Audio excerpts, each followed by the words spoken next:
Good evening. Welcome to School Psych Podcast. Super excited and happy for our guest tonight. So we're just going to get right to it because I know that we have a lot to talk about and a lot of people are excited for this one. So, but first off, my name is Rachel and I'm a school psychologist working in Maryland. Rebecca? Hi, everybody. I'm Rebecca. I'm a school psychologist working in Connecticut. I want to remind you all of how to participate tonight. You can put comments and questions right alongside the YouTube live video screen if you're watching us live. You can also post your comments on the Facebook pages, School Psych to Your School Psychologist, or the School Psych podcast page, in messages or in comments to the page, and on Twitter using the hashtag #PsychedPodcast. And here's Anna.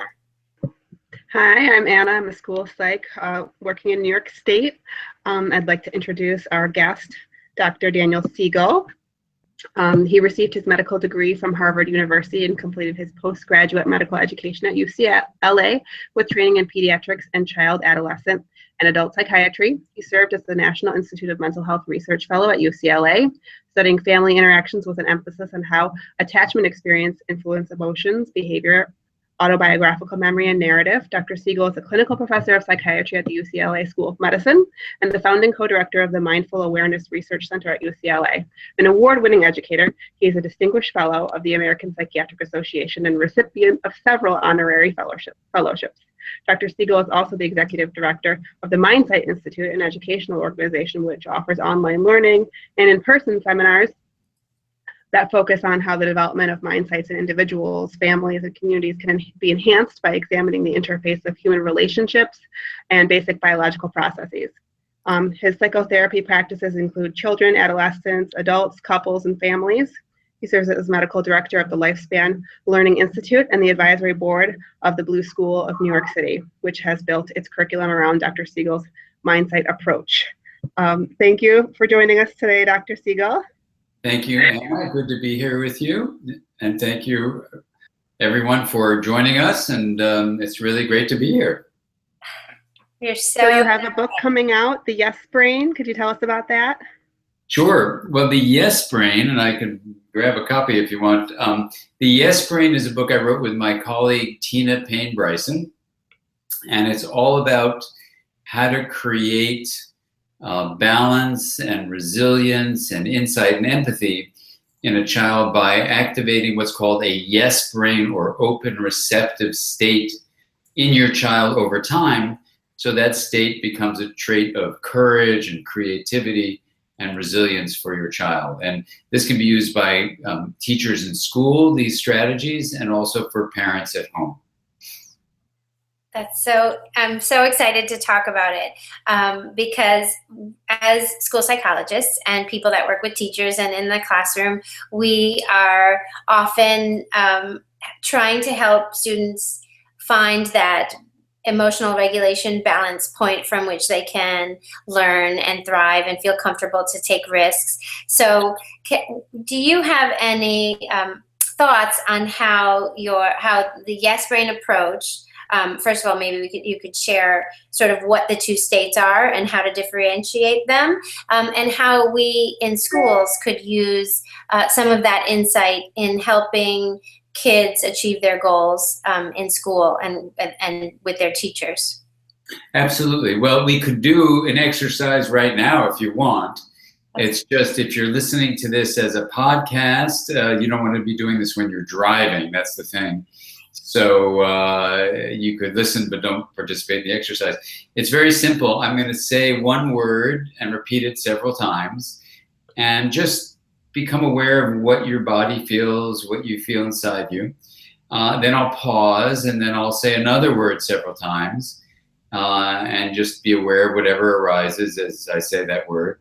And then we'll do a couple of other things and we can talk about it. You guys all ready? Yes. Okay, here we go. So just take a couple of deep breaths and if you're sitting down, just get ready and here we'll begin. No. No. No. No. No. No. No.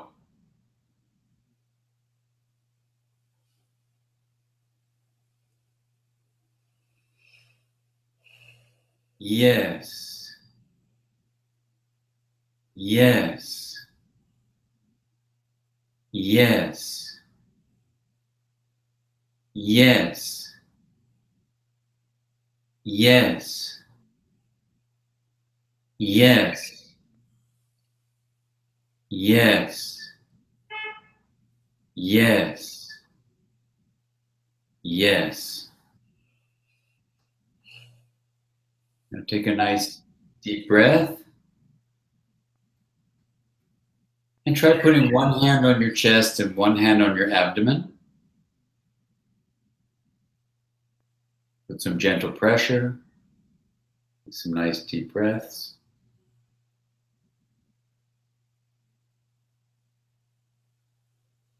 And now switch it out so the hand on your chest goes to your abdomen, the one on your abdomen goes to your chest.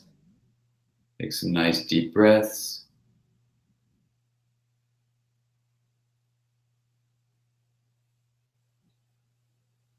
And now put it whichever way feels most comforting for you.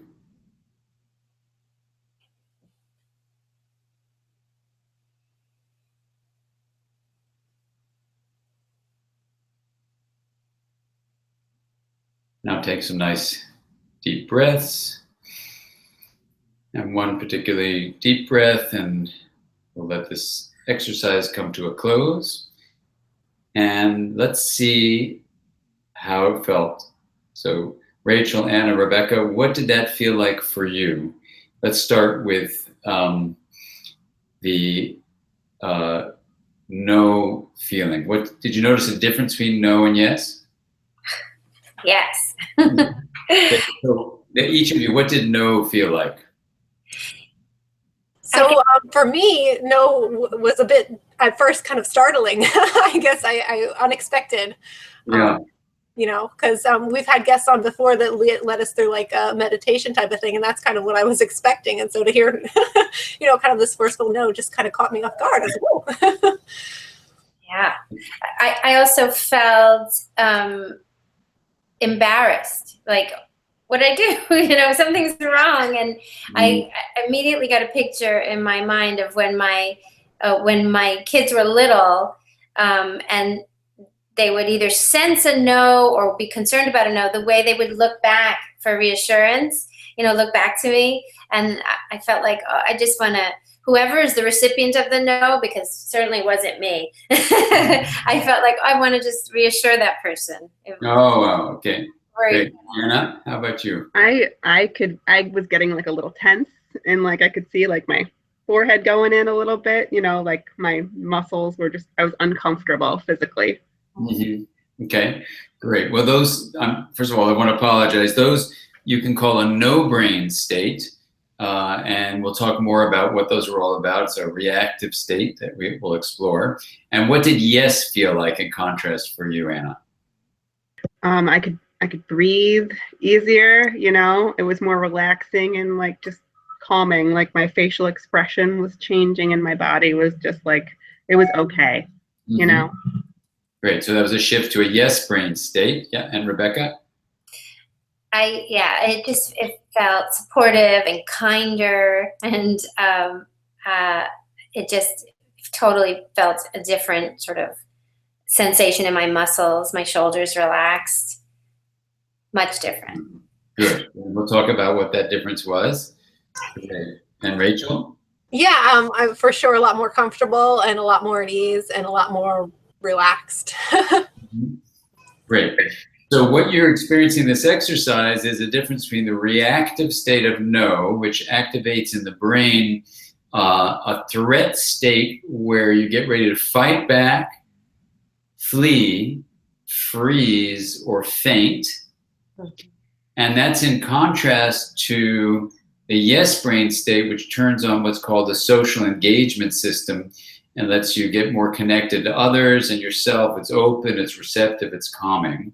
And just so we make sure to cover it, in addition to just saying yes, you can see putting a hand on the chest and one on the belly can be very comforting. What was that like for each of you to do that, and which felt more comforting, left on top or right on top? Maybe we can, how was it for you, Rebecca? I was definitely more comfortable with my right hand on top, and it felt like the hug that I wanted to give the small child, or a small child in me, or a small child coming up against that no. It felt reassuring. Beautiful. Great. Thanks. I can't remember which was on the top for me. Whatever was on the second, but I don't know if it felt better because I was breathing and you can try it out. See if you can tell the difference between which one is comforting now, that or that. I think the Pledge of Allegiance, Right on top? Okay, great. Yeah. And it was comforting for you? Yeah. Yeah. Okay, great. All right, and Rachel?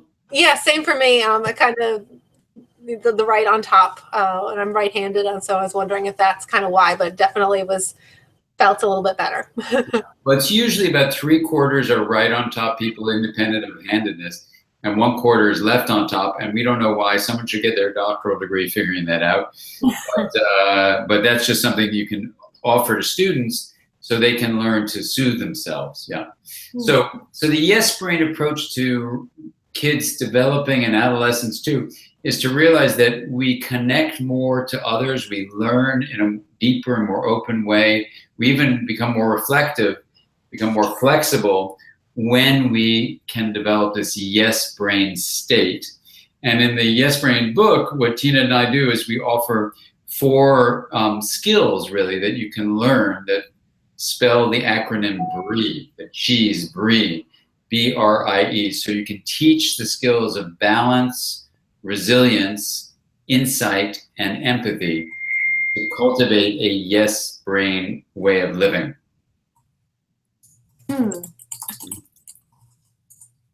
So, Dr. Siegel, when you're talking about these 4 skills, yeah, do you mean that they are that we teach them in response to the no? Is that like a kind of natural place to start? I don't know if I'm framing my question. Yeah, what's that? I don't know if I am framing that question well, but I'm feeling as though without the no, these skills come from the experience of the no. Just if that makes sense. Yeah, well, so let's take that apart. It's hard to teach anything to anyone when they're in a reactive no brain state. So we'll talk when we get to resilience about how to bring someone from a no brain state to a yes brain state where they can learn. Yeah. So in general, here are some of the fundamental principles from science. The kinds of experiences we provide as teachers or therapists or parents offer the opportunity for our relationship to be called a developmental relationship, meaning a relationship that supports the development of an individual. And in this case, we're talking about kids and adolescents. So that's the first thing to realize, is that our relationship can help shape the function and structure of the child or adolescent's brain. Now, the way that works is a simple phrase that I remember with a little kind of sing-song thing. You go, where attention goes, neural firing flows, and neural connection grows. So what that means is, if you can bring attention to a yes brain way of activating the nervous system, that creates a temporary state, neural firing, which when practiced over time becomes a trait, in this case, neural structure. So the idea is to create the kinds of attention with your relationship that creates a yes brain state, and we'll talk about how to do that in a moment, that then becomes a yes brain trait. That's the overall idea. And when parents and teachers and therapists are given this tool, what happens is you go from kind of feeling helpless or yourself just being reactive to in a very systematic, proactive way, creating these 4 elements of balance, resilience, insight, and empathy. Yeah. I guess I'm thinking of the reactive state as something that arises out of sort of traditional methods of behavior management and kind of setting up rules and expectations that when, as children go through school, they're learning a lot of the things that they might want to do, get up and walk around the classroom or talk to their friend during class time, are met with a no.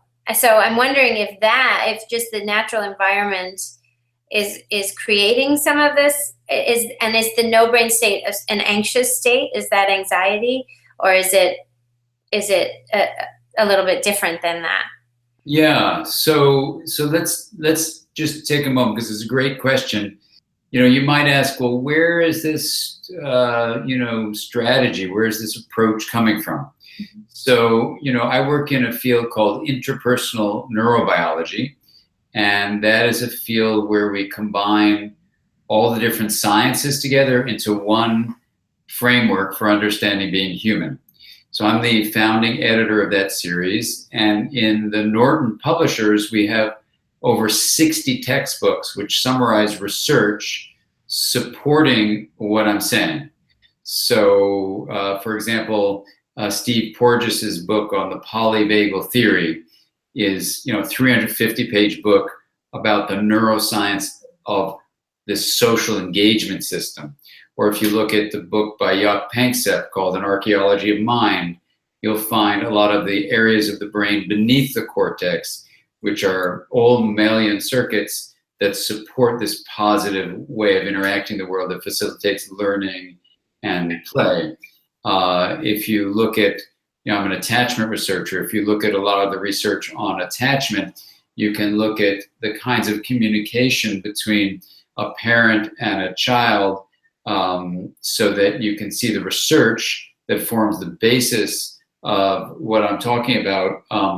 And so what Tina Bryson and I do, Tina had been my student and then became my colleague and my co-author, and she actually raised her 3 boys with this approach.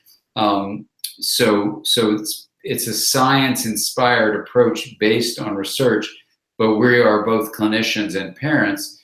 So what we try to do is take the science and then create a strategy that is building on the science. Now, in academics, what you need to do is you need to have double-blind control studies where you do this methodology and that methodology. So is this a particularly what's called a manualized approach that has been subject to double-blind things? No, it isn't even trying to be that. It's basically, I'm a therapist, Tina's a therapist, we're parents, I'm a scientist, so I'm taking the science and I'm saying, see if it works, and what you see is that parents find it works. Mm-hmm. So every parent is different, and every parent-child relationship is different. So I'm excited to see that you can take this broad view of research-based, empirically established, peer-reviewed science about the nature of how you develop balance, resilience, insight, and empathy, translate it for use across a wide array, across cultures, across socioeconomic status, all the things that would get in your way if you were a researcher in an academic institution. You'd have to control for all this. We just publish books, and people then send it back to us and say, this works, this works, this works. So that's our evidence, and luckily we're not constrained by this, because all we're trying to do is help people, and people are getting helped. So it's really a great thing. But is it science-based? Absolutely. Has it been exposed to very manualized, rigid rules about double-blind experiments? No, not at all. And if someone wants to do that, good for them. We're not doing that. We're just trying to translate science for public use, and people get really helped by it. And so that's the basis of it. So is it based in science? Completely based in science. Awesome. I think you are kind of reading some of our viewers' minds, because that was a question that popped up in the chat window there, and I think you answered that nicely. So It's a great question. It's a great question. And I got to say, since I'm trained as a scientist and I'm trained as a clinician, and I'm an educator and I'm a parent, I would hear too much about rigidly, as a parent, saying what's the research proven methodologies, when in fact there are a lot of approaches that are based on misconceptions. The adolescence is a good example. The kinds of things you're taught about what adolescence as a period of life is are wrong. I mean, that's what I was taught in pediatrics and adolescent psychiatry. I'm an adolescent psychiatrist. They were just plain out wrong, and the research trying to create things based on that,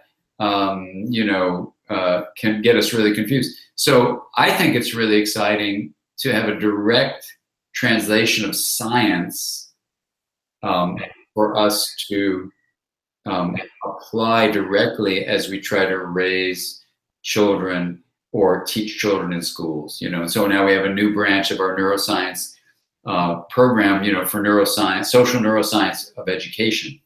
And I was just teaching Lou Casalino is one of the founding editors, and Mary Helen Imordino Yang, who's a wonderful professor at USC in their neuroscience department and education school. And so we're really at Norton trying to really bring these, bring the science for direct application, right? And so it's a very exciting time, because there's a lot of science that you can use, and you, as a parent, the fun feedback we get is it works immediately. You don't have to wait for like a 3-year analysis of statistical studies of double-blind control. You actually get the feedback. It works immediately, and that's really fun, and really rewarding. We like progress and change quickly, and I think some of us are counselors and do like in-school counseling, but also some of us have more of like a consulting in classrooms. There might be behavior issues going on, and there might be a lot of negativity in a particular classroom that we might want to be supporting. So I'm just thinking maybe your BRIE methods could be something we could share with teachers that they could try in the classroom. Would that be something that would work, you think? Exactly. Well, exactly. Let's take, for example, a classroom situation, and I work with an initiative on what's called generative social fields. So we're working in the K through 12 area. We have a big meeting in October at the Garrison Institute, and I was just at a meeting in Naptos, California, with a bunch of principals and superintendents of schools, really thinking about how to bring this generative positive thing. But let's go through the BRIE thing, because I think you'll see how applicable it is to what you do in schools as school counselors, but also how you support teachers. And all this stuff is applicable for anything that you're trying to do to help people develop, and I'll just use the word kids and students, but we really mean adolescents as well, or actually it's anybody, can help with this. So let's go through BRIE, because I think when you see the science-based approach to balance, resilience, insight, and empathy, you'll see that these are 4 components of the yes brain state you experienced when I said yes, versus the no brain state. So just to start, as we get to balance, let's review the science. We each have a brain in the head that's connected to the whole body. So I tend to use the word embodied brain, and my daughter says that's really redundant, so don't say it. Adolescents don't like you to say redundant things. But she says, Dad, when did you ever see a brain not in a body? And unfortunately, I was in medical school, so I have seen a brain not in a body, but I didn't say that to her. But anyway, that's the issue. It's the embodied brain. But we'll use the word brain just to make it really brief. So in the brain, you have a reactive state and you have a receptive state. For a teacher or a parent to repeatedly get the brain to become reactive gets the brain in a threat mode where it's going to activate certain circuits of fight, flee, freeze, and even collapse in a faint. So if you like those 4 aspects of your child's development and want to really encourage them, keep on yelling at them. Keep on telling them no. Keep on creating a threat state. Now, some people say, well, how would I do the yes brain state without becoming a permissive parent or a permissive teacher? So the yes brain state is not, it's not being a permissive parent. It's not being a permissive parent. You're not going thumbs up to everything, you know? Like, no. I'll give you an example. Let's say you're a parent at home and your daughter comes to you and let's say she's 7. She says, Sarah always has dessert before dinner and I want to have my cookies now. So here are 2 ways you could do it. You tell me which one you think would be the most useful to cultivating the kind of neural firing in your child's brain that will ultimately lead to a strong, what we call integrated brain. Here's a reaction 1. That's the stupidest thing I've ever heard. I can't believe you're even asking for do that. I don't really care what Sarah says. That is really dumb. No way. We're not having cookies before dinner. Okay? Now, you can say, well, that's really great because that parent is creating structure and really setting limits. And the problem with the new generation is they don't know to have grit and persistence. And you're going to tell her, no, it's not possible to have cookies before dinner. And you're going to teach her a lesson right now. That's what discipline is punishing her. In fact, you're going to send her to her room without having dinner or whatever. Now, that's the extreme. But even if it's not that extreme, versus here's another strategy. Oh, you know, Sarah says she has cookies before dinner. Can we have cookies before dinner? You know, I would love to have cookies before dinner too. Wouldn't that be so much fun just to eat sweet things and our body wants sweets? Of course you want cookies and I want them also. And you know something? Maybe we'll have a time of baking cookies after dinner because you really want to give your body some nurturance first. So let's make dinner together. That'll be so much fun. You can tell me how your day was. You can tell me whatever Sarah does. And then let's figure out which kind of cookies you want to have after dinner. How's that sound? So what you've done is you haven't let her have cookies before dinner. You've created structure because you get freedom out of boundaries. Mm. That's what we need to teach in schools. That's what we need to teach at home. So you get freedom from structure. And then what you're doing is you're saying, this is the most crucial part. I, as your mom or dad, I, as your parent, see your mind that is underlying your behavior. Underneath your behavior is a mind of feelings and thoughts and hopes and dreams and longings, desires and memories and experiences and all that stuff. That's the mind.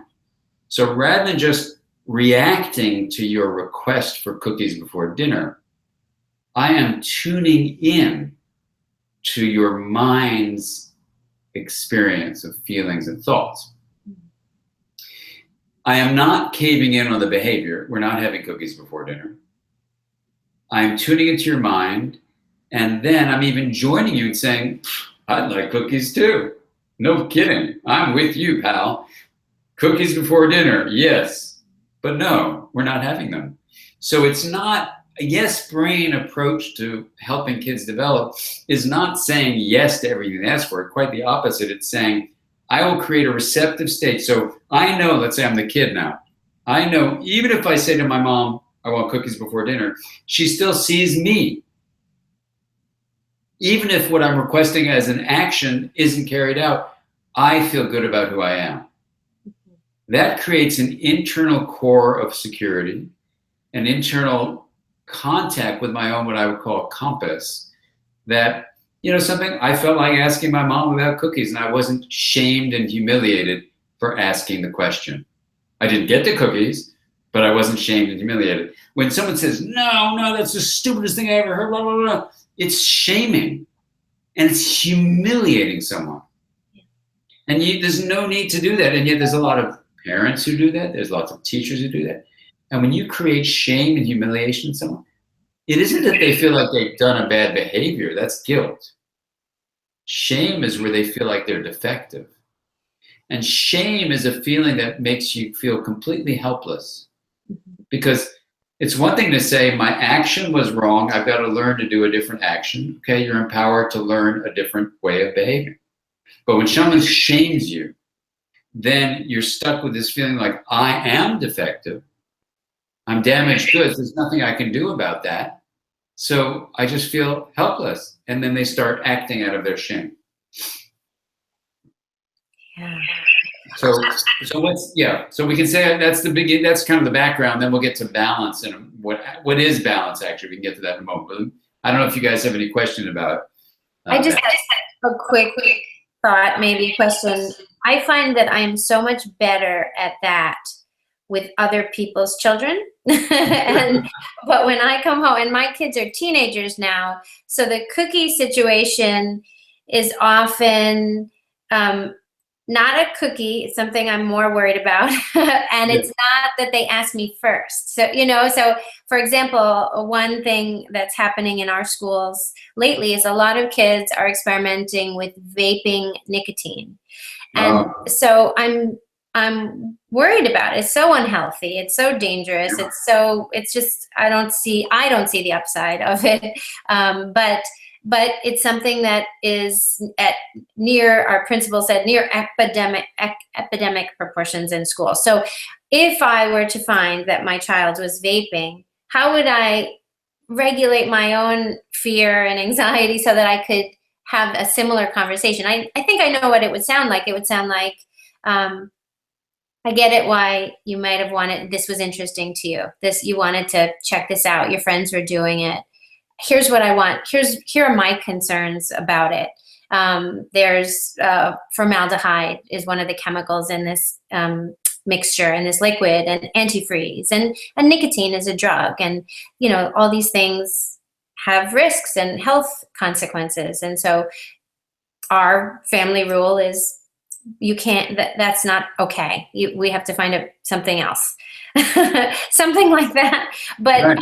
But that would be after maybe a long run or a conversation. So in Brainstorm, the book Brainstorm, I offer parents of adolescents and adolescents themselves a way to understand the essence of adolescence, so you can see, what the appeal would be to doing something novel that maybe was dangerous and all that stuff. And it's tough. It's really hard. I mean, but identifying the feeling beneath the drive and then coming up with a response to that is at least the way. It's hard. You're not alone, Rebecca. Believe me, you're not alone about that. Now, what the balance process is, and we talk about this in the book. If you look at a textbook I wrote called The Developing Mind, there's a scientific view that health comes from something called integration. And integration is this balance of differentiating things, making them different, allowing them to be unique, and then linking them. And when you differentiate and link, we're calling it integration. With integration, you get a sense of flexibility and harmony. And if you picture it like a river, it'd be like the river of integration.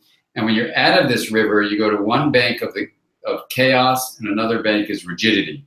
So interestingly, just in terms of understanding what you teach in balance, when someone is balanced during this optimal flow of harmony, and let's just call that the green zone, when they're out of that optimal flow, they go either to a red zone of chaos or a blue zone of rigidity.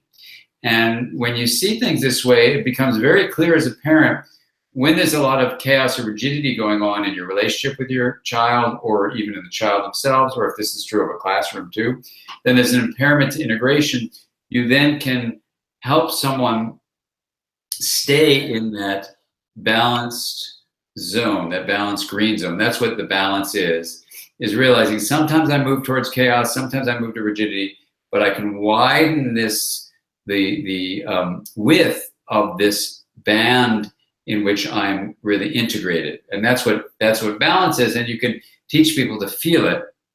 And that's a little different from the resilience thing we'll talk about now, but the balance is basically staying in that zone. And there's ways of cultivating that.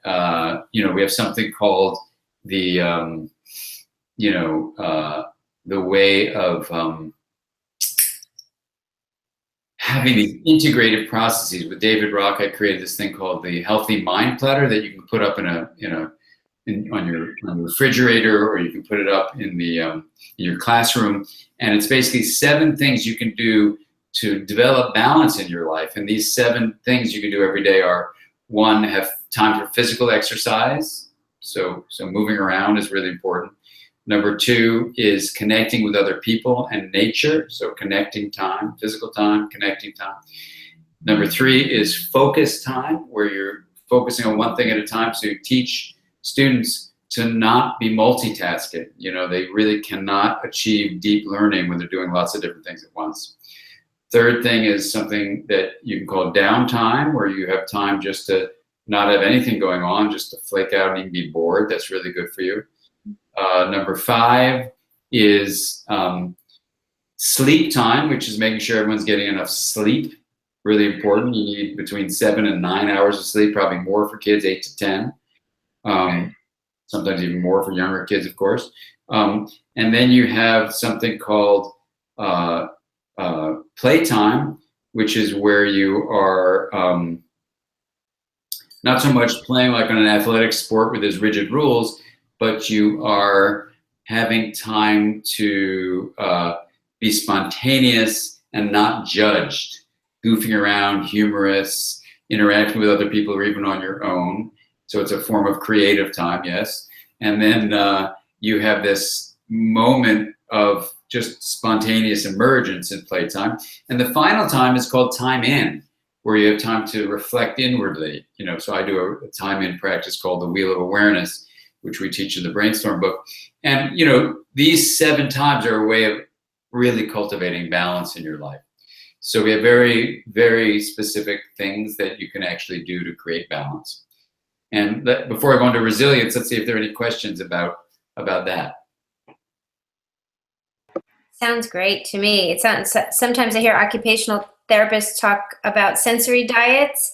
I imagine those things that you just mentioned as a kind of integration diet. Make sure you have a little bit. Mm-hmm. Yeah, it's an integration diet, and if you can do it every day, that's great. Anna. I think I might have a little too much Netflix time on mine. So I thank you for mentioning Netflix is not counting as one of those. I need to work on. Yeah. I mean, go ahead. Yeah. I was going to mention too that I'm a big fan of sleep time myself, and the downtime. And I've noticed my husband makes it a point, every day that he comes home from work, and before going to pick up the kids, he just he takes a little bit of time to himself, and maybe that's a little bit of kind of that reflective time too. But he's decided that makes him better to give his attention and his focus with the children once he's gotten them, type of thing. So it's so healthy to do that. And I know sometimes as a spouse you can feel, I'm being rejected or whatever, but actually it's a differentiated part of what we need in close relationships with our partners, but also with our kids, to really respect there's some things you need to do individually and some things you need to do together, right? And both are important, and you can't smush them together. You can't have alone time while you're having together time. It kind of doesn't work that way. So, I mean, you may do it in the same room, but you got to have space to be not required to respond to somebody else or tuning into them. And that's good. That's a good thing. So what resilience says is when you've left the green zone and you find yourself in the red zone or the blue zone, right? When you're chaotic is the red zone, rigid in the blue zone. How do you get out of there and get back to the green zone? So we have basically simple techniques for, number 1, recognizing when you're in the chaos of red or the rigidity of blue. And then doing things like we did, taking some deep breaths, putting your hand on your chest, moving around, putting another on the abdomen, moving around, stretching, different things you can do literally to take your body out of a reactive state and then toward the receptive state. And that's what resilience basically is how are you able to deal with challenges to balance, challenges when you're integrated that pull you out of integration and into these states of chaos or rigidity and then get yourself back. And that's sometimes very hard. You don't want to teach this skill in the middle of an intense chaotic storm or rigid withdrawal, but you can talk about it in green zone times so that when inevitably we get into the red zone or the blue zone, you're there, you know, you have the opportunity to come back to connecting. And for a parent, for a young child especially, that's a relational thing we can do. But it's amazing with children, naming it, you can then tame it. So you just, and this is why, you know, we have these drawings in the book and why we have this, you know, we always have a section of the chapter where you directly read it to a child. And I've gotten so many cute notes from the kids themselves saying, you know, please write me another book, you know, for it. So you can help me with my brain, you know. And so you teach them directly about this. So you'll see, you know, there's the Yes Brain Kids section where you'll teach them about, okay, I'm out of the green zone. How do I get back? Like that. So, you know, this is kind of what resilience is. It's a way of bouncing back after you've been thrown off balance. Mm-hmm. Yeah. And it's great to, you know, it's really fun about this BRIE acronym. I mean, besides if you like cheese, is that you really, with these 4 terms, you say, what is a yes brain strategy? It's BRIE. It's teaching balance, resilience, and when we get to the next 2, you'll see they build on the others. These are all kind of synergistic. They support each other. Because insight is really how you teach a child to have, in science terms, we call it interoception. Ception is the perception, intro is the interior. We've done a study at UCLA where the more capacity a person has for being aware of their internal state, the more they're able to not only have insight, of course, but they're more able to regulate that state to bring themselves back to balance, and the more empathy they have. So it's like a win-win thing all around. I call that an internal compass. So you literally check in with your heart, you check in with your intestines, you check in with the state of your muscles, and it's ridiculously simple, but rarely done. Mm-hmm. To just say to a person, just be aware of your body right now. Where do you notice this in your body? Oh, I feel tension in my forehead. I feel tightness in my jaw. I'm kind of have this feeling in my throat like it's tightening up. I feel a heaviness in my chest. My shoulders are coming up. My stomach feels nauseous. My legs are like shaky. Stuff like that. Simple. And then your response to that is stay with that. Or just let that feeling be there in your awareness. So we have this thing called the wheel of awareness, which has the awareness in the hub of the wheel and the thing you're aware of on the rim. Ridiculously simple, unbelievably powerful. Mm. When kids, adolescents, or adults do the wheel either as a drawing or as a practice, the strength they get is startling, because they're able to sit in the sanctuary of awareness, the hub, and then things that arise on the rim, like a feeling in the body or an emotion or, you know, a memory, is just one of many points on the rim. Whereas before they do the drawing or the practice, they get lost on the rim and they get consumed by the emotion. So it's an amazing gift. It's really integration of consciousness is the scientific way of thinking about it. But from a practical point of view, for a teacher or a therapist or a parent, when you teach a kid, I'll give you an example in terms of insight. In Whole Brain Child, we teach the wheel of awareness, just like we do in the Yes Brain. And a kindergarten teacher was teaching it to all her kids based on our book, right? And so she wrote me an email and said, you know, little Billy was kicked out of one school because he beat up another kid in the kindergarten class he was in, so he's transferred schools. And now he came to my classroom, she said in her email, and I taught him the wheel like I was teaching all the kids. And the next day he came to me when it was recess time, and he came to me and he said, you know, Mrs. Smith, you've got to give me a break because I'm about to punch Joey. Joey took my block. I got lost on my rim. I got to get back to my hub. So this 5-year-old kid, right? She gives him a break. So he's able to have some time in, really, reflect on what was happening. And then he went back out and he chose from his hub not to punch Joey. And then, you know, a few months later, she wrote to me and said, he's beautifully woven into the fabric of the social network at the school. So what she had given Billy was a gift of insight. That's a gift that keeps on giving, because with that interoceptive awareness of his feelings, right, in this case of an impulse, plus the integrative resilience practice of the wheel, he could distinguish awareness from the thing he was aware of and make a complete difference in his behavior. He put a space between impulse and action. I mean, this is a kindergarten teacher with a big classroom, public school, teaching this skill to 5-year-olds. Yeah.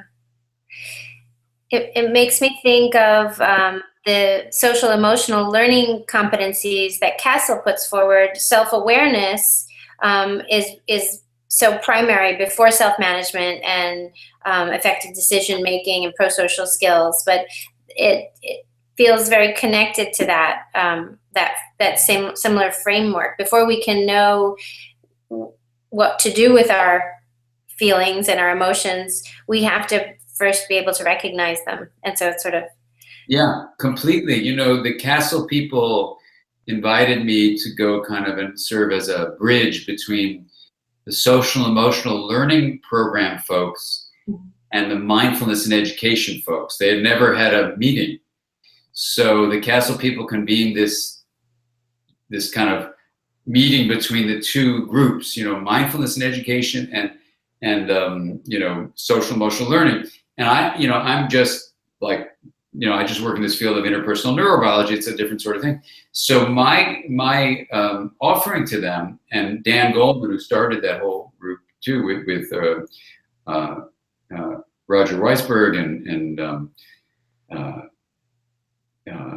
others, you know, what Dan had written in the foreword to my book called Mindsight was that Mindsight, seeing the mind and promoting insight, empathy, and integration, is the basis for social emotional learning.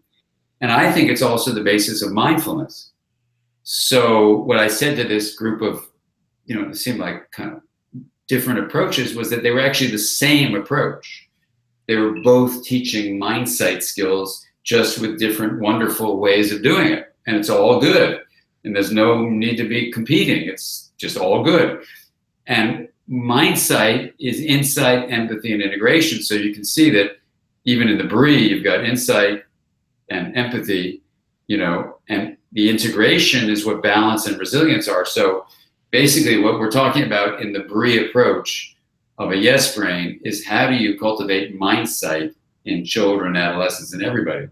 So that's, you know, that's the science behind it. And, you know, all these different books I write are kind of based on this whole notion of insight, empathy, and integration.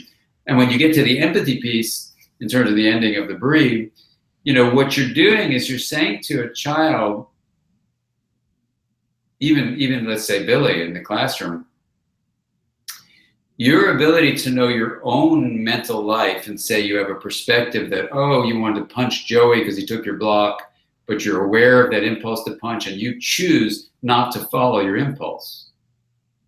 Automatically, that tells you that you have a mental life beyond just acting on automatic pilot. Now, I'm not going to get into the science behind what I'm about to say, but let me just give you the fascinating conclusion of this science. The parts of the brain that allowed Billy to be aware of his own internal state are essentially the exact same circuits that allow him to be aware of the internal state he imagines is going on inside of someone else. Put another way, evolutionarily, in our social evolution, we probably develop the brain circuitry of knowing another person's attention, intention, and awareness, in other words, their mind, through mirror neurons, perhaps, but also through other ways of feeling the feelings of another. And so we made a map, literally, of the mind of another. Let's just call that empathy. Before, in evolutionary terms, before we had a map of our own mind. And there's some amazing discussions about this. So what you were teaching, or not you, but Mrs. Smith was teaching Billy at that moment for insight was actually building the neural structures of empathy. You see? Now, he was, she tells me in the emails, having a hard time at home. So if someone is being so nice to you at home, you want to shut off your circuits of empathy. You don't want to know what another person who's about to hurt you is feeling. So part of why adverse child experiences can make it difficult for us to know our own lives because there's so much pain, or the lives of the minds of others, it just gets very confusing. Sometimes we're hypersensitive, sometimes we shut down. It's very complicated, but what you want to do is sort of clarify the circuitries of insight and empathy. Distinguish them so you realize that's that person's experience, not mine, because sometimes difficult times at home can fuse those two, and it gets very confusing because they're fused together.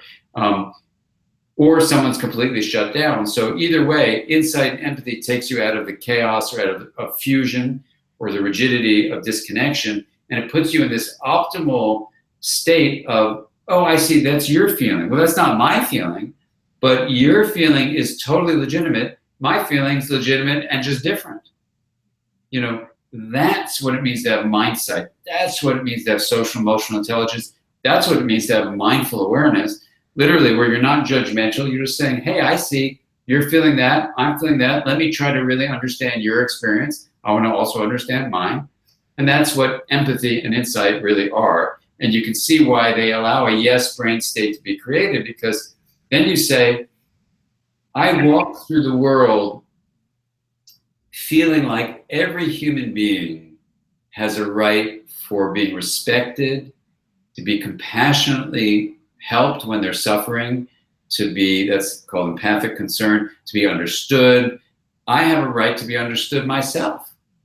And so it's not like I feel entitled, like I deserve. No, it's that every human being, including the one living in this body, has a right for dignity. And so you can see where this brings up compassion and kindness, because that's what integration made visible really is. And so a yes brain approach is really making a kinder, more compassionate classroom experience, family experience. It allows a child to develop an internal compass of insight that is connected directly to empathy. And so as they go through adolescence, and studies suggest this, when you look at adolescents, they're going to have an internal guide that will guide them through the stormy times as their brain is remodeling. So that's basically what the yes brain BRIE approach is. Love it. As we've been talking, I know that, I should be, and I am thinking about the kids that I'm working with and the teachers that I'm working with, but part of me too is also thinking about, like, I need to use some of these strategies and some of these things.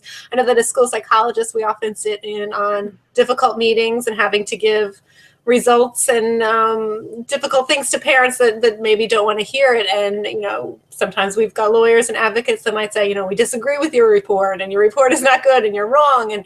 And sometimes I find myself in that reactive state where I have to kind of take it back and not react that way. These are available to you too, Rachel. Everybody, it's you're not alone, but we all can do this. And I don't know. I mean, when you see the book, you can let us know if you think an adult could read it and just use it for themselves. There's cool cartoons, which adults might like, but see what you think. And it makes me think of, like, we have to take care of ourselves too, so we can be present with other kids. So it's good to practice what you preach and such. And this has been very inspiring. Thank you for this. And it can be an overwhelming topic. And I think you've categorized it and framed it in a nice way that I feel like I could take some of what you said and start working with kids on things and also I need to learn more. Beautiful. Well, that's the thing that's so rewarding about it, Anna. I mean, you can take these scientifically based, empirically established facts about how the mind works, how the brain works, how relationships work, and then apply them so it's science-based, and now translating the science in practical ways. And ultimately, a teacher will say, yeah, this really worked. Or like that Mrs. Smith. I mean, she could write to me and say, something? Billy is a different kid than the kid that walked in. And it's just unbelievably rewarding. And it's inspired by science, but it is translated so that every one of us can actually use it and see if it works. And if it doesn't work, it doesn't work. But you try it yourself and see how it goes. And so far, people have found it really, really helpful. And the exciting thing is, it is based in science and proven in real life homes and real life classrooms. So thank you very much. It's so great to be here with you three. And I hope this is a conversation we can continue in the future. Thank you so much, Dr. Siegel. Thank you for your time and your wonderful book and your books. We can't wait to explore more and continue the conversation over time. We hope our viewers will also keep talking to us on social media and in comments. And just thank you. My pleasure. Thank you. Be well, everybody, and I'll see you soon. And practice your yes brain approach. Let me know how it goes. Thanks.